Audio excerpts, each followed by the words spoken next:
दोस्तों, आज विश्व भर में हिंदू धर्म का स्वामिनारायण संप्रदाय बेहद प्रचलित है।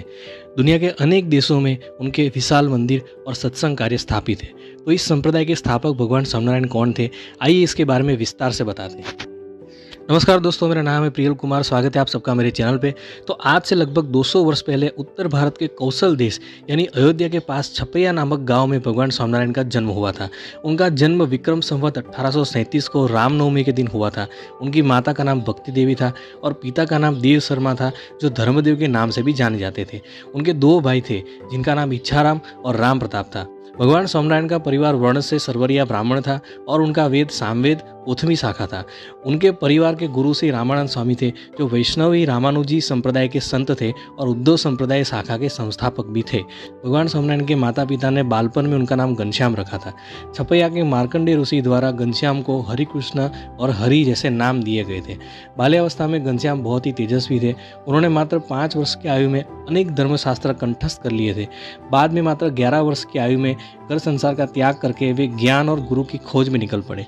छपैया से निकलकर घनश्याम हिमालय की यात्रा करने लगे, जहां उन्होंने कई संतों और योगियों से भेंट की, जिसमें से गोपाल योगी ने उन्हें अष्टांग योग की शिक्षा प्रदान की। बाद में घनश्याम हिमालय के बद्रीधाम, केदारधाम और पुलाश्रम की यात्रा की। उसके पश्चात भारत के उत्तर से होकर दक्षिण में कांची, श्रीरंगपुर, रामेश्वरम तक यात्रा की। फिर पंढरपुर व नासिक होते हुए गुजरात आए। 11 वर्ष की आयु में शुरू हुई यात्रा अगले 7 वर्ष तक चली, जो 18 वर्ष की आयु होते हुए गुजरात के लॉज में आकर खत्म हुई। इस पूरी यात्रा के दरमियान योगियों और संतों ने उन्हें नीलकंठ और वर्णिराज के नाम से सम्मानित किया। वर्णिराज अभी भी गुरु की खोज में थे। वहीं उनके परिवार के गुरु उद्धव संप्रदाय के संस्थापक श्री रामानंद स्वामी गुजरात में ही संप्रदाय का प्रचार कर रहे थे और उनके कई शिष्य थे और अनेक आश्रम थे। वर्णिराज गुजरात में आगे यात्रा करते करते मांगरोल के पास लॉज पहुंचे, जहां उनकी भेंट रामानंद स्वामी के शिष्य मुक्तानंद स्वामी से हुई। रामानंद स्वामी पहले से ही अपने शिष्यों को कहा करते थे कि मैं तो केवल डुगडुगी बजा रहा हूँ, प्रभु तो अभी आने वाले हैं। वर्णिराज ही वो प्रभु थे जिनकी ओर रामानंद स्वामी का इशारा था। वर्णिराज रामानंद स्वामी को मिलने को बहुत उत्सुक थे, लेकिन तब रामानंद स्वामी भूज में थे और वर्णिराज को मुक्तानंद स्वामी के साथ लॉज में ही प्रतीक्षा करने को कहा और साथ ही आदेश दिया कि वह सभी शिष्यों को अपने अष्टांग योग की शिक्षा दे। नीलकंठ वर्णी ने उनका आदेश शिरोधार्य किया। इसी दौरान वर्णिराज ने पुरुषों तथा स्त्रियों के लिए अलग कथा की व्यवस्था की तथा प्रयासपूर्वक महिला कथावाचकों को भी तैयार किया। उनका मत था कि सन्यासियों को उसके लिए बनाए गए सभी नियमों का कठोरतापूर्वक पालन करना चाहिए। फिर 1 वर्ष बाद पिपलाना में रामानंद स्वामी से भेंट हुई और वहीं पर रामानंद स्वामी ने वर्णिराज को 19 वर्ष की आयु में विक्रम संवत 1857 को कार्तिक शुद्ध एकादशी के दिन भगवती दीक्षा प्रदान करके उनको सहजानंद स्वामी नाम दिया। इसी के ठीक 1 वर्ष बाद रामानंद स्वामी ने 20 वर्ष की आयु में सहजानंद स्वामी को अपने उद्धव संप्रदाय के मुख्य गुरु यानी आचार्य के पद पर स्थापित किया। गुजरात के जेतपुर में सहजानंद स्वामी का भव्य गादी पट्टाभिषेक हुआ। फिर रामानंद स्वामी की मृत्यु हो गई।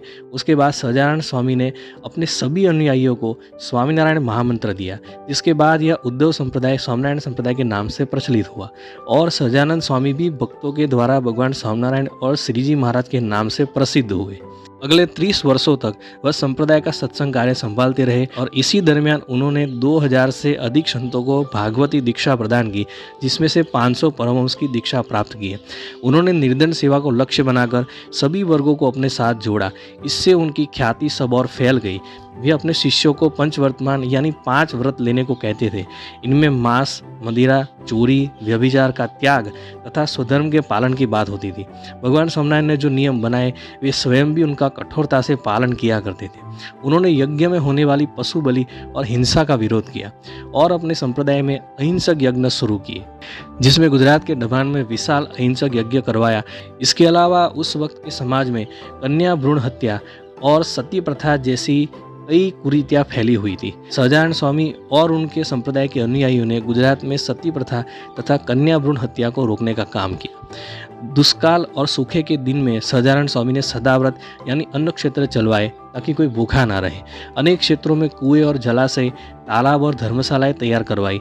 आज भी स्वामीनारायण संप्रदाय के देश और दुनिया में हजारों की संख्या में मंदिर है, जिसमें यह सदाव्रत अविरत रूप से चालू है।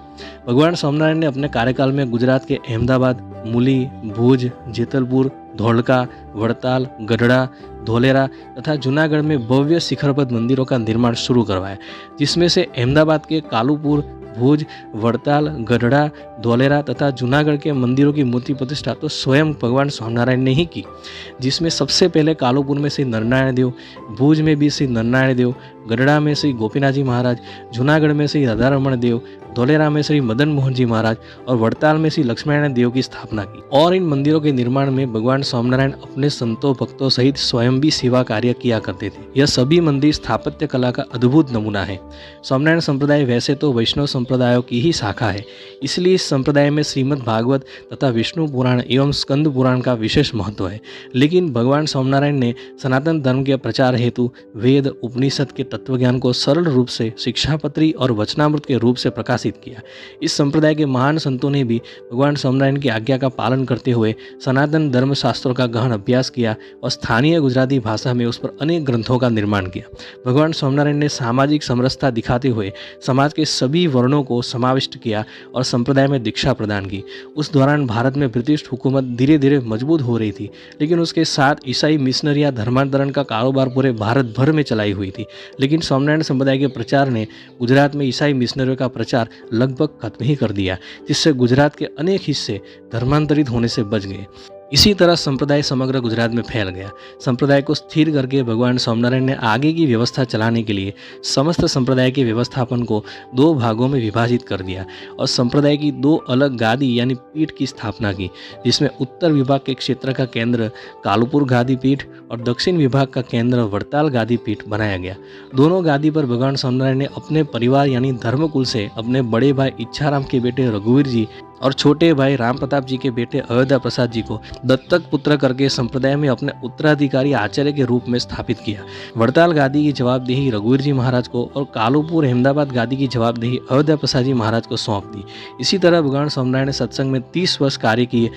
इसके बाद इस लोक से विदाई ली और संप्रदाय के तीर्थ घटपुर में श्री स्वामिनारायण मंदिर में अपने कार्य को पूर्ण करके अपने परमधाम वापस लौट गए। उनके जाने के बाद भी यह संप्रदाय 200 वर्ष से आज भी उन अनुशासन और नियमों के साथ कार्यान्वित है। हालांकि कुछ समय पश्चात संप्रदाय के कुछ विषयों को लेकर कुछ संत शास्त्रों के विपरीत मनमानी करने लगे और बाद में इस मूल संप्रदाय की दोनों गादी से अलग होकर अपने अलग संप्रदाय स्थापित करके अलग अलग मत का प्रचार करने लगे। तो वो कैसे अलग हुए और क्या विवाद थे, इस बारे में हम डिटेल वीडियो जरूर बनाएंगे। आज के लिए बस इतना ही। अगर वीडियो पसंद आई हो तो लाइक करें और चैनल को सब्सक्राइब जरूर करें। धन्यवाद।